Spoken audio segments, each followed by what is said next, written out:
Can you drink alcohol while using BPC-157? Well, technically, yes, of course. I mean, it's obvious. But in this video, what I'm going to do is deconstruct some of the reasons why it might not be the most beneficial thing that you can do is combining alcohol with peptides or with vitamins or any kind of medications. And I'll tell you why. I'm not against alcohol. That's not what I'm trying to do. But I'm also somebody who's looked at it objectively because I enjoy alcohol here and there. But I recognize that there's some diminishing returns. And I'll show you exactly how it can blunt some of the signaling from BPC-157 or anything else you're doing in your body. So in this video, we'll dive in, and by the end of the video, you'll know exactly what the consequences are if you do decide to combine these magical peptides with alcohol. So let's jump in.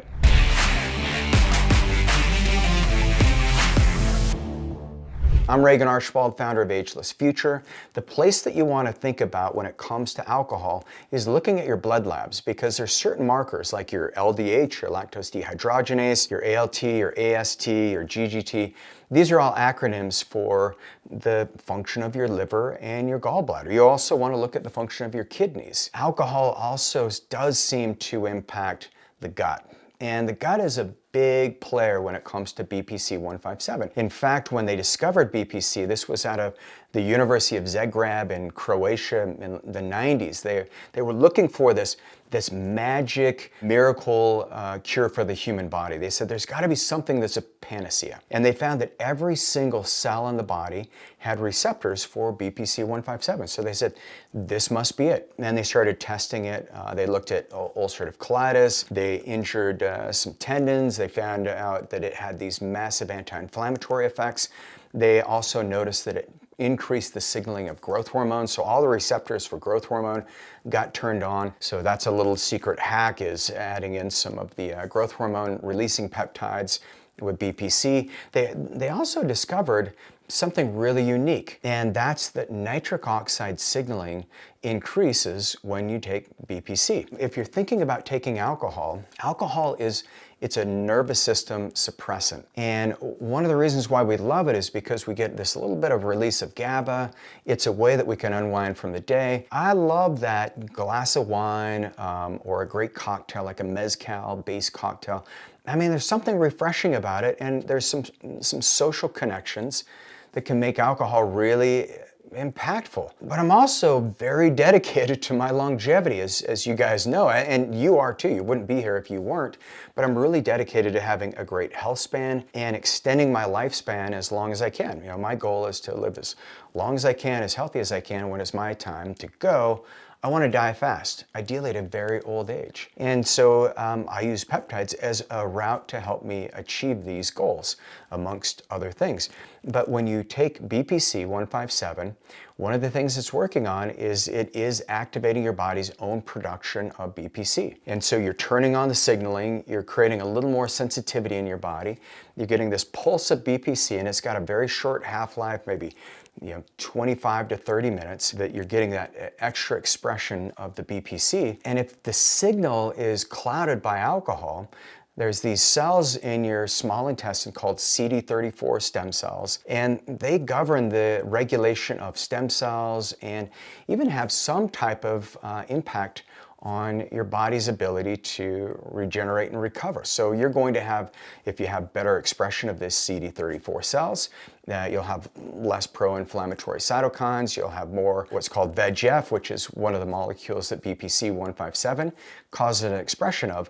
And so you're kind of muting that signal. But on the flip side, if you do drink alcohol, and you want to repair your gut, because alcohol, it does cause what's called intestinal permeability, where you can see that there's larger pores in the intestines that cause these proteins to leak out. And those proteins trigger this inflammatory cascade in your body, where now your body sees that these proteins, usually it's like gluten and some of the casein from dairy products, it can even be corn, it can be soy, but your body starts seeing these as a threat, and then it triggers, once again, more inflammation. And long-term leaky gut, you can end up with what's called dysbiosis, where your gut doesn't seem to work as well. You don't have the energy that you did, and the biome are so important when it comes to expression in your body and overall health.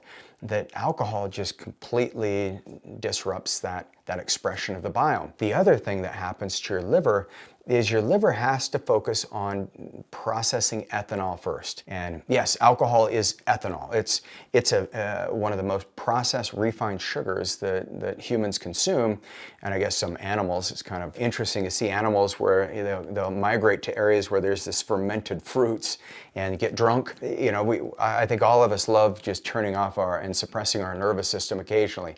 So this is why I made the video, is so you could see the data. But unfortunately, when alcohol is present, you're disrupting the biome, so you have less diversity in the microbiome. You're creating an environment where you can have more fungi or yeast cultures like candida get triggered and overgrow in your gut, which can lead to a migration of bacteria in your small intestine, which is not fun. You end up with bloating, digestive issues. The other thing with alcohol is it does seem to increase inflammation. So I don't know if you've ever drank alcohol and you look at your sleep. Well, I always noticed that my sleep score is just never as good. And that was the big indicator for me, where I was like, I think maybe once a month or very tiny amounts, I can get away with like maybe 1 ounce of good wine if it's really good. And even that, like I don't need it. And this is where if you do struggle and you're like, man, I just crave alcohol all the time, I feel you. And it's that need for GABA. It's just the need to disconnect from all the stimulus in your nervous system. But there's better ways of doing it. And I believe in you. But one of the things that we've learned, and this is what we're seeing actually in the literature, is that like the GLP-1s, semaglutide, tirzepatide, they turn off and they mute some of that noise that triggers that dependency. I recently talked to one of my clients who was in and out of rehab and just couldn't kick the alcohol, and we got him on semaglutide while he was in there, which is also known as Ozempic. And he got out of rehab, and he said it's 6 months out, and granted, it's only 6 months, but he says, I don't have the cravings. They're just completely muted.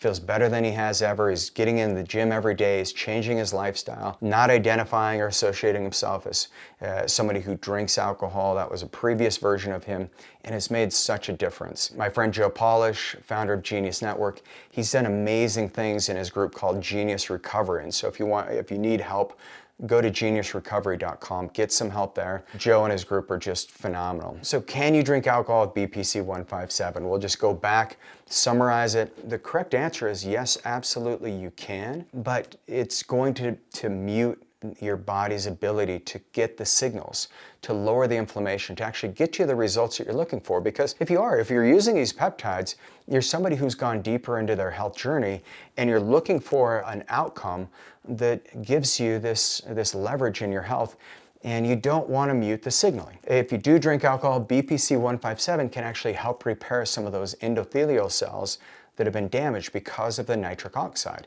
So that's the benefit of BPC. But if you also are thinking about optimizing and maximizing your body's ability for recovery, your body's ability to detoxify, the best place you want to go is go to agelessfuture.com, and let's run your blood labs. Let's look at things from A to Z. I've got a phenomenal team, and we'll help you establish exactly where your biggest deficiencies are and interferences through the blood labs, and then we'll use very specific peptide stacks to help you get to where you want to go. Really appreciate you being on the channel. I'll see you on the next video.